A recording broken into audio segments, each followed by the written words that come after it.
కార్యక్రమాల్లో ఎట్లా పాల్గొంటున్నారు? అక్టోబర్ 9, 2024 వారన్ హేస్టింగ్స్ మార్చి 1774లో ప్రజలకు పోస్టులను తెరిచారు.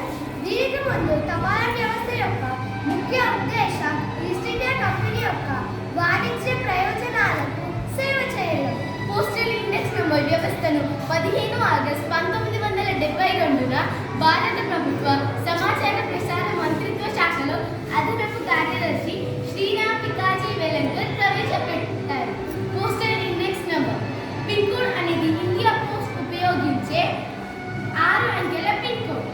దేశంలో 9 పిన్ ప్రాంతాలు ఉన్నాయి. మొదటిగా 8 భౌగోళిక ప్రాంతాలు మరియు 9 ఆర్మీ పోస్టల్ సర్వీస్ కోసం ప్రత్యేకించబడ్డాయి. ఇప్పుడు నేను మీకు మన పిన్ కోడ్లో ఉండే 6 అంకెల గురించి చెప్పబోతున్నాను. మొదటి అంకె ప్రాంతాలను సూచిస్తుంది, రెండవ అంకె రాష్ట్రాలను సూచిస్తుంది మరియు మూడవ అంకె జిల్లాలను సూచిస్తుంది. చివరి 3 అంకెలు డెలివరీ పోస్ట్ ఆఫీస్ను సూచిస్తాయి. ఇప్పుడు నేను మీకు తపాలా కార్యాలయం నుండి లేఖ చేరే విధానం గురించి చెప్పబోతున్నాను. ముందుగా ఉత్తరం రాసి తపాలా పెట్టెలో వేస్తారు. ఈ ఉత్తరాలు తీసుకొని వెళ్ళి తపాలా కార్యాలయంలో స్టాంప్ కొట్టి బ్యాగ్ కడతారు. తర్వాత రైల్వే మెయిల్ సర్వీస్కు పంపించి అక్కడ వాళ్ళు ఆ పిన్ కోడ్ని చూసి అది ఏ జిల్లాకి వెళ్ళాలో అది రైలు ద్వారా పంపిస్తారు. దాని తర్వాత అక్కడి మండలంలో ఉండే వ్యక్తులు ఆ ఉత్తరాలను తీసుకొని సబ్ ఆఫీస్ నుంచి బ్రాంచ్ ఆఫీస్కు పంపిస్తారు.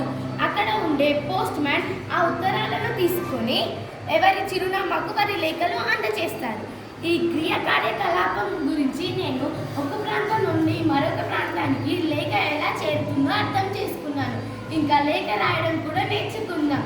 లేఖ పద్ధతులను అవగాహన చేసుకున్నాం. నేను ఈ ప్రాజెక్ట్ని ఎందుకు ఎంచుకున్నానంటే పూర్వకాలంలో ఉత్తరాల ద్వారానే సమాచారాన్ని పంపించుకుంటున్నారు. కానీ ఈ కాలంలో వాట్సాప్లు, ఇన్స్టాగ్రామ్లు, ఫేస్బుక్ల ద్వారానే సమాచారాన్ని పంపించుకుంటున్నారు. ఈ నేటి కాలంలో కొంతమందికి